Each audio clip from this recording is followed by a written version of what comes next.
여러분은 올해 어떤 목표, 어떤 계획을 세우셨나요? 1월 1일에 결심한 것들 잘 지켜지고 있나요? 아마 대답을 망설이는 분들이 많을 것 같은데요. 우리는 왜 계획한 것을 지키기가 어려울까요? 대다수의 사람들이 모두 의지가 부족하고 정신력이 약해서 그런 걸까요? 대다수의 사람들이 계획을 지키기가 어렵다면 확인해 봐야 할 쪽은 사람들이 아니라 계획인 것 같죠? 우리가 왜 계획을 지키기 어려운지 계획을 한번 점검해 볼게요. 안녕하세요. 여러분의 마음을 토닥여줄 이야기 토닥톡톡입니다. 새해 첫 영상이니만큼 조금 더 의미 있는 이야기를 나누고 싶어서 고민을 많이 했는데요. 조금 늦었지만 새해 복 많이 받으세요.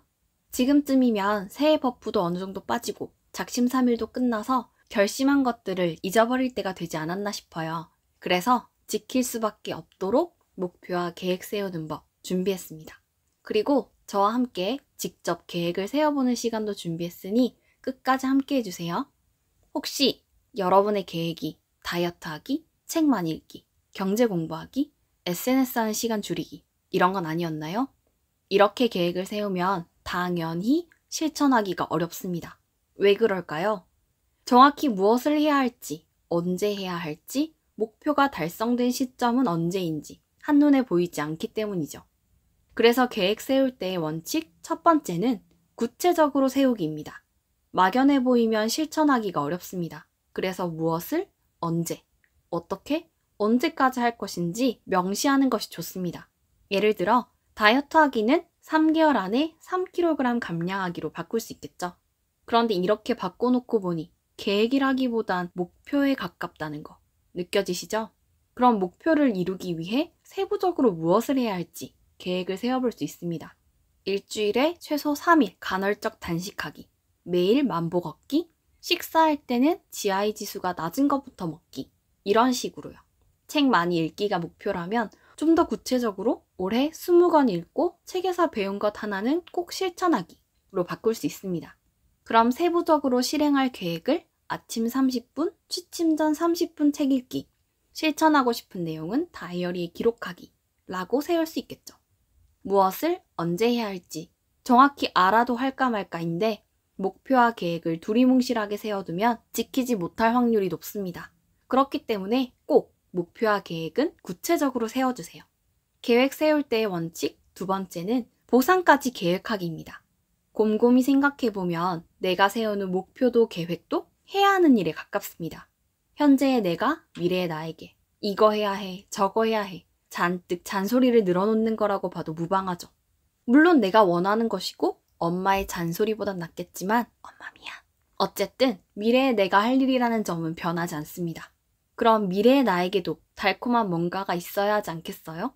책 읽는 것 자체가 너무 달콤해요. 그 자체가 재밌어요. 하는 사람에게는 보상이 필요하지 않겠지만 처음 책 읽기를 습관 들이려고 하는 사람에게는 분명 보상이 효과가 있을 것입니다.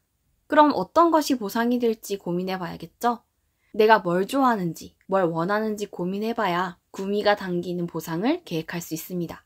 저는 좋아하는 양고기집 가기, 알람 없이 맘껏 자기, 여행 가기 이런 것들이 떠오르는데 여러분들은 어떤 것들이 떠오르시나요? 계획을 세우면서 해야 하는 것들에 부담만 느끼지 마시고 보상을 떠올리면서 즐거운 상상도 함께 해보세요.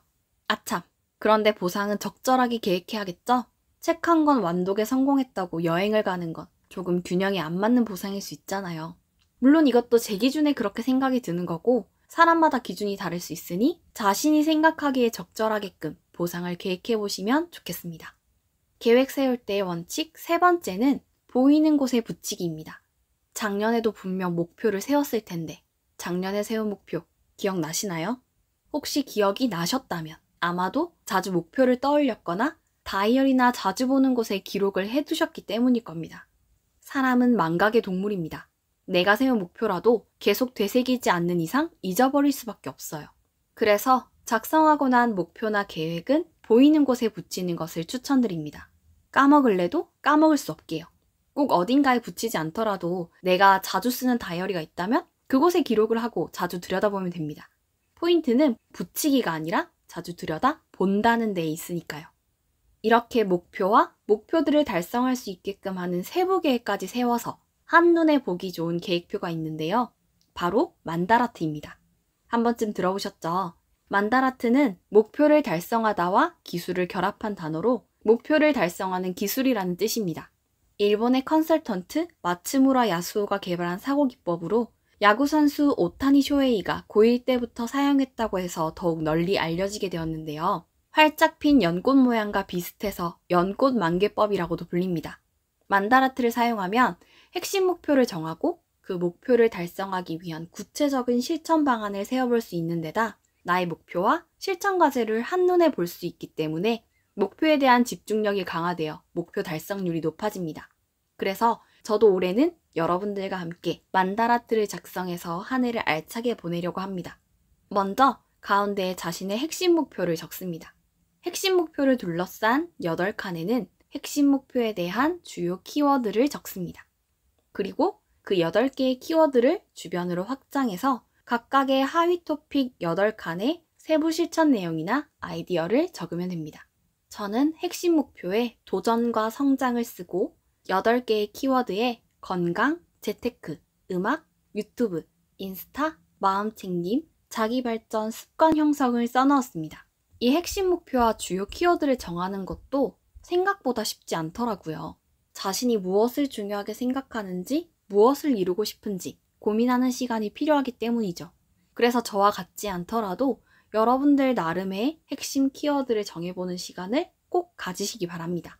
도저히 갈피가 잡히지 않는다 하는 분들은 최성재 교수님의 인생의 주요 영역 8가지, 건강, 재무, 가족, 사회관계, 주거, 직업, 경력, 학습, 자기개발, 사회참여, 봉사, 여가, 영적 활동으로 구분해서 생각해보면 좀 더 쉽게 작성하실 수 있습니다.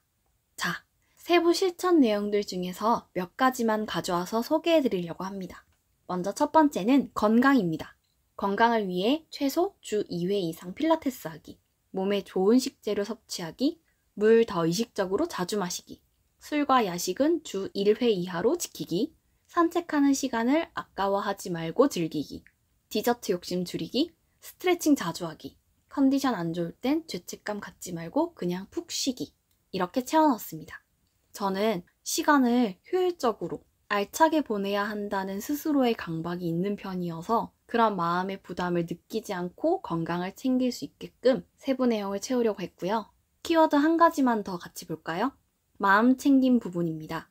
조급해하지 말고 현재를 즐기기, 잘하지 못해도 괜찮아, 비교하며 주눅들지 않기, 늘 든든한 내 편 되어주기, 매사에 감사할 것 찾기, 어떤 감정도 부정하지 말고 충분히 느껴주기, 감정일기 쓰기, 나에겐 한계가 없고 모든 걸 누릴 자격이 있음을 느끼기, 이렇게 세부 내용을 채워봤습니다. 저는 스스로를 채찍질할 때가 많은 편이더라고요. 그래서 나의 마음을 돌보고 챙길 수 있게끔 마음 챙김도 키워드로 정해서 세부 실천 내용을 써보았어요. 내가 중요하게 생각하는 키워드를 정하고 그 목표를 달성하기 위해 무엇을 해야 할지 직접 써보니까 막연하게 느껴지던 목표까지의 거리가 좀 단계별로 쪼개진 느낌이 들어서 좋았습니다. 세부 실천 내용들을 적다가 생각이 막힐 때는 하위 키워드와 관련해서 주어, 육하 원칙, 동사순으로 자신에게 질문을 하고 답을 떠올려 보면 도움이 됩니다. 예를 들어 재테크라는 하위 키워드에서 막힌다면 재테크를 어디서 어떻게 할까? 재테크를 위해 어떤 공부를 어떻게 하는 게 좋을까? 이렇게 스스로에게 질문을 해가면서 답해가는 형식으로 채워보는 거죠. 작성을 다 하셨다면 우선순위까지 정해본 뒤 자주 보면서 상기해주시면 됩니다. 만다라트 양식은 댓글에 공유해두었으니 필요하신 분은 마음껏 써주시면 되겠습니다. 마지막으로 난 목표 딱 하나만 정해서 에너지를 집중해보고 싶어 하는 분들을 위해 한 가지 방법을 더 소개하려고 하는데요. 브라이언 트레이시의 목표 설정 방법입니다. 1단계, 올해 안에 이루고 싶은 목표 10개를 씁니다. 나는 1000만 원을 모은다. 나는 72kg이다. 나는 한 달에 5권의 책을 읽는다. 이런 식으로 현재 시제로 써주세요. 2단계, 스스로에게 질문해보는 거예요. 나한테 마법 지팡이가 생겨서 24시간 내에 한 가지가 이루어진다면 어떤 목표가 내 삶에 가장 강력한 영향을 미칠까?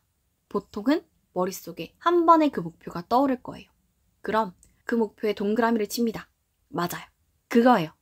3단계, 고른 목표를 다른 종이에 옮겨 적고 데드라인을 정합니다. 예를 들어 나는 3월 말까지 5kg을 감량해서 72kg이 된다 고 쓸 수 있겠죠? 기한이 있어야 실천력이 높아집니다. 4단계. 목표를 이루기 위해 해야 할 행동을 모두 작성합니다. 앞선 목표와 연결해서 써본다면 배부르게 먹지 않기, 매일 60분 이상 운동하기, 오후 6시까지 식사 마치기 등등이 떠오르겠죠? 순서대로 적지 않아도 됩니다. 떠오르는 대로 목표를 이루기 위해서 무엇을 해야 할지를 모두 써보는 거예요. 5단계. 4단계에서 썼던 내용들을 체크리스트로 작성합니다. 6단계. 체크리스트에 쓴 내용들을 실행합니다. 마지막 7단계는 작은 행동이라도 매일 하는 것입니다. 이 7단계대로만 하면 무엇이든지 이룰 수 있겠죠? 계획을 세운 데서 끝나지 말고 작은 것이라도 실천하는 거 잊지 마세요. 오늘은 새해를 맞아 만다라트와 브라이언 트레이시의 목표 설정 방법을 활용해 목표와 계획들을 함께 세워봤습니다. 계획을 세울 땐 구체적으로 보상도 포함해서 세우고 세운 계획은 자주 보는 곳에 배치하는 거 잊지 마시고요. 꼭 새해가 아니더라도 계획을 세울 땐 언제나 도움되는 내용이니까 앞으로도 유용하게 활용하시기 바랄게요. 그럼 여러분과 마음을 나눌 수 있는 좋은 이야기로 다음 영상에서 찾아뵙겠습니다. 영상 유익하셨다면 구독과 좋아요 부탁드릴게요.